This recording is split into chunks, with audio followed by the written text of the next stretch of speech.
Salam sejahtera para pendengar yang terkasih, selamat bertemu kembali dengan Yayasan Pelayanan Media Antioquia yang didirikan oleh Pendeta Bigman Sirait untuk melayani Tuhan Kepala Gereja melalui media untuk memperluas wawasan umat Tuhan. PAMA juga menerbitkan tabloid Kristen Reformata, Reformata Online, Reformata Audio Streaming. Juga tersedia buku-buku karya Pendeta Bigman Sirait dan ratusan CD khotbah. Doakan dan ikutilah pelayanan PAMA di 33 radio lainnya, di berbagai kota dan pelayanan televisi, di Indovision Live Channel 70 setiap Rabu pukul 11 dan 23 waktu Indonesia Barat, Minggu pukul 17.30 waktu Indonesia Barat, dan Senin pukul 00.30 waktu Indonesia Barat. Kabel Vision Family Channel setiap Rabu pukul 6, 12 dan pukul 18 waktu Indonesia Barat. Sabtu pukul 6.30, 12 dan 19.30 waktu Indonesia Barat. Untuk informasi lebih lengkap, klik www.reformata.com, www.reformata.com, www.reformata.com. Kini tibalah saatnya kita akan menikmati kebenaran firman Tuhan bersama Pendeta Bigman Sirait. Selamat mendengarkan, Tuhan memberkati.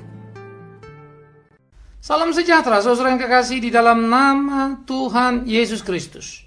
Sekarang kita akan memikirkan satu topik yang baru bagi kita, bagaimana menggapai prestasi tertinggi yang mungkin kita capai dalam hidup ini. Bukankah prestasi tertinggi selalu menjadi mimpi kita? Tapi pernahkah saudara tahu bahwa sebetulnya Alkitab menggugat dan menuntut kita ada di sana?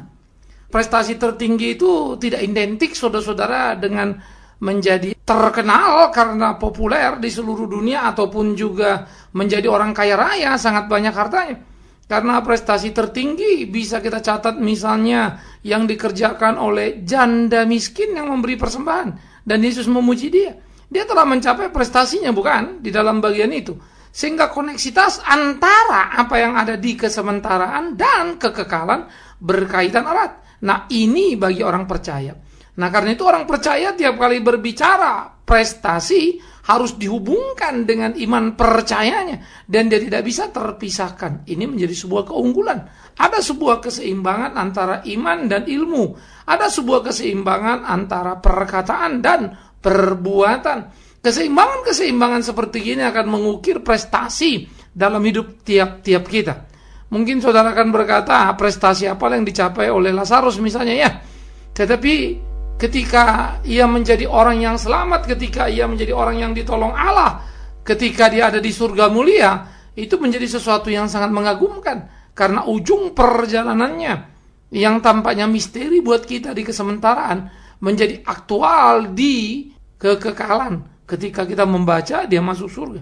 Karena itu prestasi itu harus kita bisa lihat mana yang terlihat dan yang tidak terlihat. Itu harus tetap menjadi ukuran-ukuran yang kita perhatikan, ya, supaya kita kemudian tidak terjebak kepada paham-paham yang salah, sehingga hanya melihat atau terikat kepada yang terlihat mata, tetapi mengabaikan apa yang tidak terlihat mata, ya. Nah, saudara, di dalam Amsal pasal 22 ayat 1 dikatakan begini. Amsal 22 ayat 1. Nama baik lebih berharga daripada kekayaan besar. Dikasihi orang lebih baik daripada perak dan emas. Kemudian di dalam Mazmur 72 ayat 17. Mazmur 72 ayat 17 begini kata firman Tuhan. Biarlah namanya tetap selama-lamanya. Kiranya namanya semakin dikenal selama ada matahari. Kiranya segala bangsa saling memberkati dengan namanya dan menyebut dia berbahagia. Saudara yang dikasih oleh Tuhan Yesus Kristus, menarik dari apa yang kita lihat, kita perhatikan, kita baca fakta-fakta yang menunjukkan sesuatu keunggulan dalam kehidupan manusia. Yang pertama, Alkitab mengatakan bahwa nama baik lebih berharga daripada kekayaan besar. Ini menjadi sangat luar biasa saudaraku yang kekasih. Nama baik lebih berharga dari kekayaan besar. Kalau begitu, prestasi yang tertinggi itu harusnya di mana? Nama baik, bukan sekedar harta yang besar.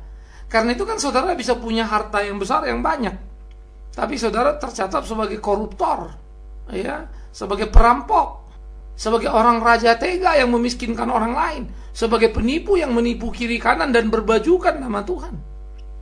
Bisa? Bisa. Saudara bisa kaya raya tapi dikenal sebagai orang yang dibenci oleh banyak orang. Ya. Tentu bukan itu yang dimaksud Alkitab. Karena itulah Alkitab berkata, nama baik itu lebih berharga daripada kekayaan besar. Nah, ini yang harus kita mulai pikirkan baik-baik.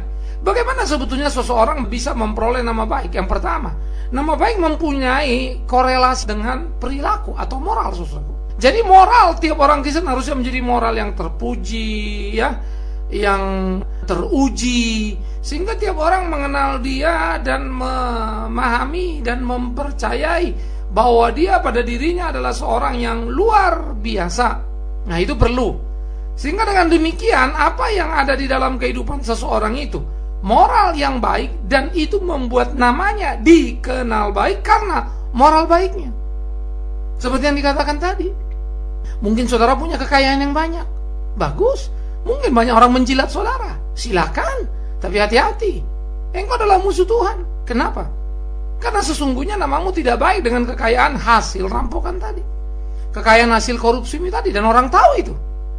Sehingga dengan entengnya orang berkata, semua harta dia itu keringat darah orang lain itu. Kan ironis ya, miris ya. Dan saya kira udah banyak tokoh yang dimaki-maki orang karena hal itu. Sekalipun memang harta selalu punya daya tarik. Dan banyak orang kan bisa saudara beli dengan harta, ya. Banyak orang bisa saudara gerakkan dengan harta. Banyak penjilat yang rela menjilat untuk harta itu. Tetapi hati-hati, karena hartamu hanya bisa dijilat oleh orang-orang penjilat yang hari ini ada, besok berbalik. Tetapi Tuhan tidak pernah tertarik terhadap harta seperti itu. Tuhan tidak pernah tertarik terhadap keterkenalanmu karena kekayaanmu. Karena itu pikirkanlah dengan baik-baik, saudara. Kaya adalah sesuatu yang indah, yang merupakan wujud berkat Allah, yang sah-sah saja untuk kita capai, tetapi tidak segala cara menjadi legal untuk itu. Nah, ini yang perlu. Karena itu biarlah kita dikenal baik. Karena apa tadi? Moralitas kita tadi itu. Ya, sebagai seorang yang jujur, sebagai seorang yang bersih, sebagai seorang yang tidak korupsi di dalam kita mengumpulkan harta benda kita, di dalam kita menjalani hari-hari kita. Nah, ini perlu, ya. Aspek yang kedua tentunya, bagaimana seorang itu bisa mempunyai nama yang baik. Karena tadi bersih, tetapi juga dia jujur. Jujur dalam pengertian, dia tidak pernah mengatakan A untuk B atau B untuk C dan seterusnya. Sehingga apapun yang dikatakannya tidak pernah berorientasi kepada keuntungan dirinya, tetapi menjadi kebenaran. Dan dalam kejujuran dia akan mengatakan apapun sekalipun berkonsekuensi pada tindakan yang tidak enak buat dirinya. Ya, moral yang baik tadi adalah moral yang tidak korupsi tadi, ya, tidak memperkaya diri dengan cara yang salah, tidak melegalitas banyak hal. Tapi yang kedua, jujur dalam hal konteks kebenaran berbicara. Dia akan mengatakan apa yang harus dikatakannya. Yang ketiga, di dalam konteks moral itu adalah orang yang kemudian suka menolong orang lain, kan begitu. Sehingga orang-orang seperti ini dikenal baik karena perilaku-perilaku yang baik yang ada pada dirinya. Itu akan sangat menyenangkan. Anda akan menjadi buah bibir orang, saudaraku. Banyak orang kan tertarik, banyak orang kan interesting dengan hidup saudara, hari-hari saudara. Itu harus menjadi kegairahan kita, kerinduan kita. Sehingga kita betul-betul memikirkan itu dan bagaimana bisa melakukan apa yang menjadi kehendak Tuhan dalam kehidupan kita. Jadi ada pertanyaan yang menarik kepada diri kita dulu, bukan? Saya ini kalau saya tanya, kira-kira kalau saya bilang saya dikenal orang, dikenal nggak ya saya sebagai orang yang punya uang halal gitu ya? Saya bukan koruptor, saya bukan penipu gitu ya. Coba saudara tanya diri saudara. Coba pikirkan baik-baik. Kalau misalnya saudara menemukan, iya ya sebetulnya saya ini jahat nih, saya koruptor, saya penipu ini, saya mengambil keuntungan dari hal-hal yang tidak benar ini. Oke. Pertanyaan kedua adalah saudara berani nggak meninggalkan itu, merubah itu? Saya akan berpikir, saudara takut dan akan berpikir, aduh kalau nggak gini miskin dong. Kalau nggak gini nggak dapat ini, nggak dapat itu, gaya hidupku berubah dong. Kalau nggak gini nggak gitu, nanti orang nggak hormat aku dong. Lalu akhirnya saudara tahu bahwa yang saudara kerjakan salah, tapi saudara tidak berubah. Yang ketiga tentu yang kita harapkan, bukan? Begitu saudara tahu, begitu saudara berubah dan kemudian berkata, pil pahit apapun Tuhan akan kutelan. Karena memang itulah obat untuk menjadi hidup yang benar. Indah sekali. Nah, saya tidak tahu apa yang akan menjadi pergumulan dan di titik mana saudara berada. Tetapi jika saudara hanya berada di titik 1 dan 2, itu namanya saudara dalam cengkraman bahaya kejahatan si setan. Tapi kalau saudara betul anak Tuhan, saudara mesti keluar, berani menyatakan sikap itu. Nah, ini penting, ya. Nah, jadi nama yang baik itu penting di dalam aspek seperti itu. Kita tidak perlu bersembunyi di balik ayat-ayat suci. Banyak pendeta yang khotbahnya bagus misalnya. Ya, pedulikanlah orang miskin, sendirinya kaya raya setengah mati. Bagi-bagilah orang lain, tolong orang lain, sendiri nggak mau nolong. Suruh orang ngasih persembahan, dia sendiri ngumpulin. Ya, seperti orang Kristen yang pergi ke gereja, tapi utang tidak bayar. Orang Kristen yang selalu memuji Tuhan atau pengurus gereja, tapi listrik nyantol, nyolong misalnya. Apa hebatnya kita? Tapi heran ya, kita berani ya. Selalu menyebut diri hebat, suci, benar. Tapi orang di sekitar kita masa bodoh dan tidak urusin. Itu mengerikan sekali. Jadi saudara-saudara yang dikasihi oleh Tuhan Yesus Kristus, disinilah kita perlu untuk memikirkan sekaligus dalam kehidupan kita, bagaimana seharusnya kita melakoni hari-hari kita supaya kita bisa hidup sesuai kehendak Tuhan. Melakukan apa yang Dia mau. Ini menjadi perlu. Nah, oleh karena itulah di dalam pergumulan hidup itu, bagaimana kita hidup sesuai kehendak Tuhan, kita mesti pikirkan tadi dikenal nama yang baik karena moral kita tadi. Dalam sikap jujur tadi kita juga bicara, jangan jadi penjilat, jilat kiri, jilat kanan, jadi ngomong gak jujur melulu. Ya, karena ketakutan lari sana lari sini, sudah ngomong membantah sendiri, itu tidak baik. Itu sebab saya suka mengajak orang untuk berpikir, sebetulnya berapa baiknya kita, jangan tanya orang. Coba tanya diri sendiri dulu dan jujur berdialog dengan hati. Nah, kalau kau yakin kau baik, tanya orang. Lalu orang bilang enggak, kecele kan? Karena itu juga bisa. Kita terlalu pede, kita pikir kita baik, ternyata enggak. Tapi tanya dulu diri sebelum tanya orang lain. Supaya saudara siap. Dan sekaligus belajar.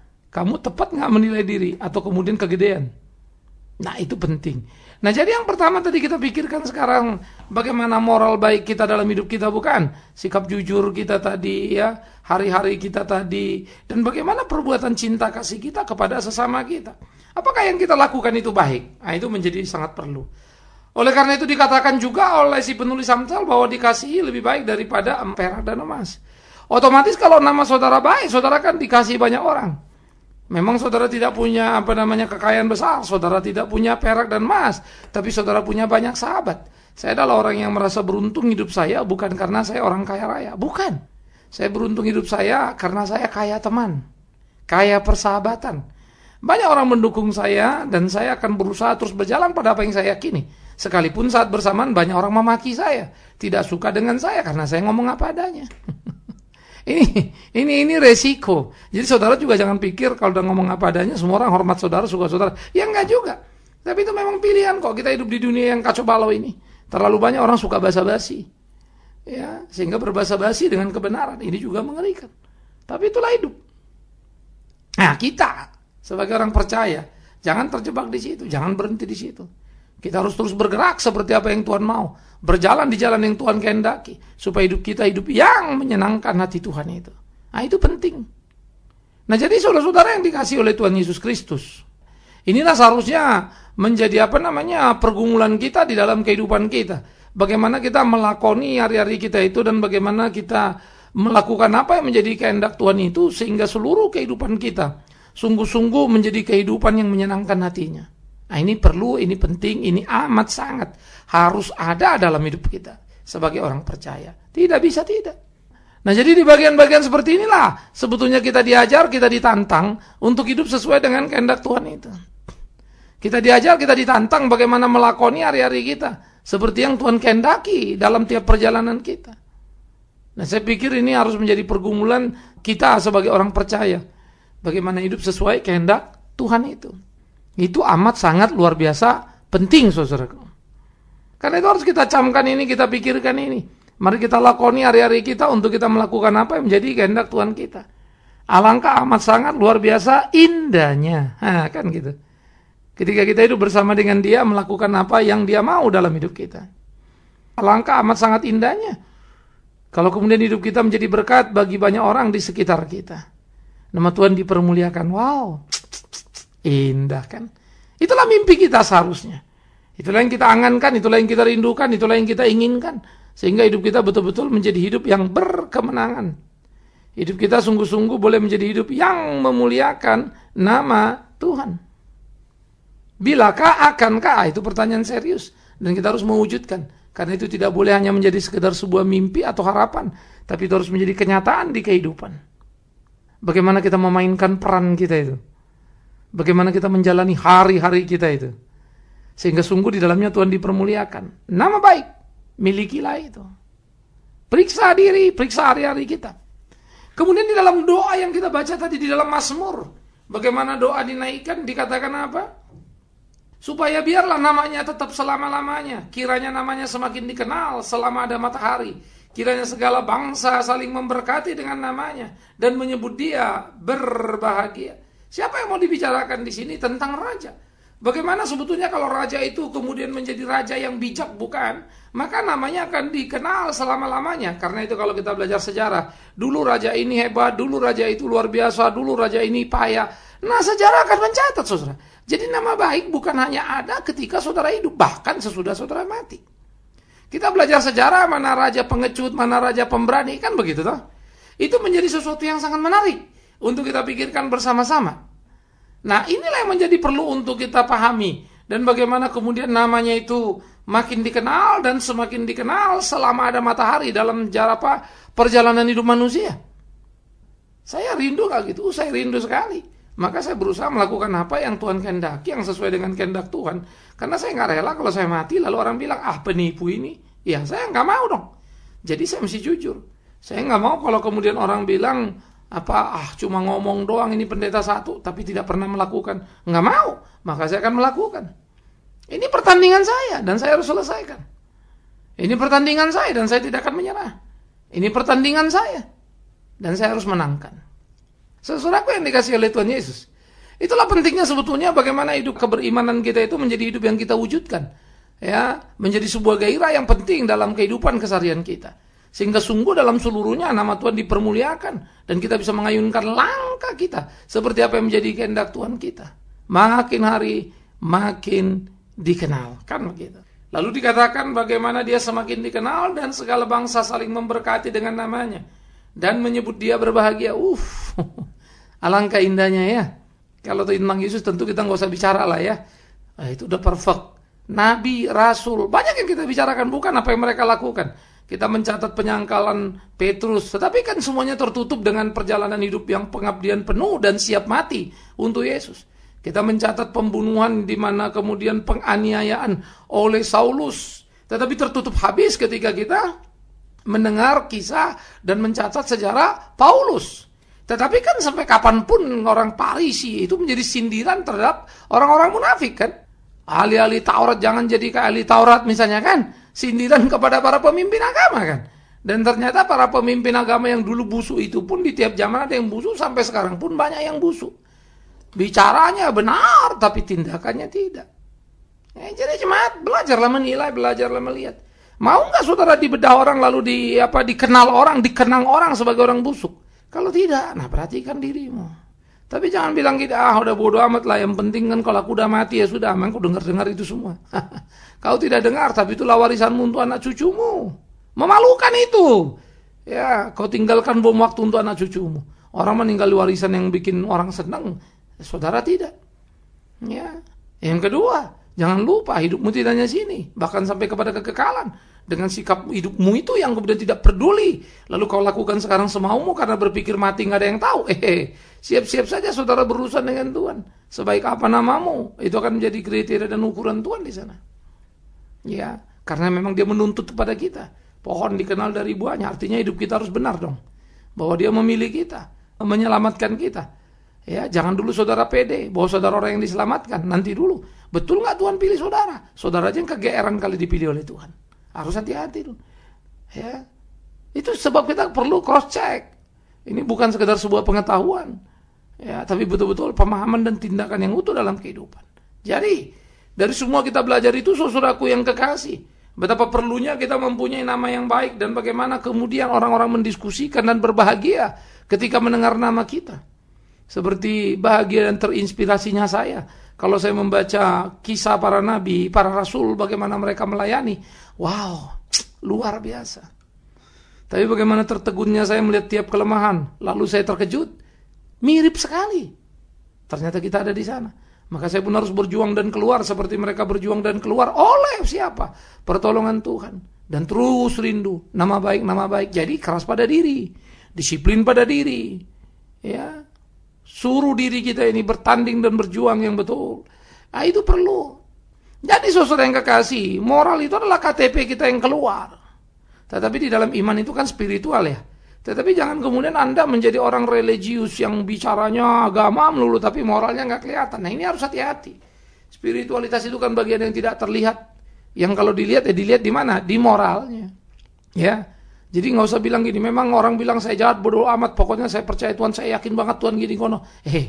Bagaimana kau bisa bilang kau mengasihi Tuhan, kata kitab Yohanes kan? Padahal kau membenci saudaramu. Sama juga, bagaimana kau bisa bilang Tuhan peduli kau dan mengenalmu, sementara orang lain memaki-makimu. Nah, jadi mari kita sederhanakan sebuah pemahaman itu, bukan saudara yang kekasih. Oleh karena itu marilah kita mencapai prestasi tertinggi dengan nama yang terkenal baik itu. Dan kita tahu bahwa nama kita lebih berharga, lebih bermutu dari kekayaan besar. Sehingga tidak boleh ada sebuah kekayaan yang ingin kita miliki menyoreng nama kita. Nama kita lebih daripada kekayaan besar. Jadi tidak bisa dibeli itu. Tidak dengan permata sekalipun, tidak dengan emas sekalipun. Nama baik hanya bisa didapat dengan hidup yang baik, moral yang baik. Ya, saudara nggak bisa beli. Kalau beli, percayalah barang palsu itu. Hanya penjilat yang akan membeli nama baik yang dijual belikan. Ya, hanya orang-orang munafik yang ada sana. Hatilah. Jangan sampai saudara karena disebut orang baik, saudara amin terus ya. Kadang-kadang di gereja banyak orang suka disebut orang baik, padahal nggak baik. Hanya cuman memang kolektornya baik sih. Jadi dibaik-baiklah terus, banyak uangnya soalnya. Akhirnya saudara sudah ngasih persembahan, ditipu pula lagi. Dan ikut pula menipu diri. Matilah ke semua-semuanya kan. Alangkah baiknya kalau kita ditegur. Karena itu siaplah, rela. Dan saya tidak segan-segan menegur yang salah, belajar. Ya, kenapa? Karena saya juga benci pada diri saya kalau saya salah. Apa Bapak nggak pernah salah? Oh, saya pernah, siapa bilang tidak? Masih, siapa bilang stop. Tapi itulah perkelahianku, itulah pergumulanku. Untuk terus makin dan makin. Dan saya bisa bilang, saya makin berkurang dalam hal yang jelek di hidup saya. Dan saya bertanding untuk apa yang Tuhan mau. Karena itu ayo sama-sama kita maju. Oleh karena itu jangan pernah menepuk dadamu dan puas. Jangan berpikir kau hebat hanya karena kau sudah majelis, sudah kesaksian sana sini atau sudah berkhotbah di sana sini. Stop dulu. Moralmu dikenal orang baik apa tidak? Dan jangan kau tertipu oleh orang-orang dekat yang memujimu, yang ternyata penjilat dan bukan suara Tuhan yang ada pada mereka, tapi suara setan yang memalsukan segala sesuatu, justru meninabobokan dalam kesalahan. Akhirnya milikilah kecenderungan di dalam kepekaan untuk mengerti kehendak Tuhan dan hiduplah dalam nama baik supaya sejarahmu jadi baik sepanjang masa selama ada matahari. Orang mengenal dan mengenangmu sebagai orang yang baik, anak Tuhan yang jadi berkat. Amin. Mari kita berdoa. Alangkah indahnya, ya Tuhan, alangkah indahnya kalau saja hidup kami selalu dalam kebenaran dan orang tahu kami benar dan baik. Sehingga kemudian mereka menyebut nama dan tak lupa mereka akan berkata, iya anak Tuhan itu. Maka hidup kami memuliakan namamu, itulah kerinduan kami. Karena itu Tuhan tolonglah supaya kami tak hanya sekedar menjadi orang yang pintar bicara tapi tidak melakukannya. Supaya kami jangan terjebak hanya pada tetaran panjangnya khotbah tapi tidak ditindakan nyata. Ya Tuhan, tolonglah kami, pimpinlah kami supaya kami boleh hidup seturut dengan kehendak-Mu, melakukan apa yang Kau mau dan berjalan di jalan-Mu. Ya Tuhan, tolonglah kami supaya hidup kami sungguh-sungguh menjadi hidup yang memuliakan nama-Mu. Kami berdoa menyerahkan hidup kami supaya terus berjuang oleh pertolongan Tuhan sehingga mencapai nama yang baik, memuliakan Tuhan. Dalam nama Tuhan Yesus Kristus kami berdoa. Amin.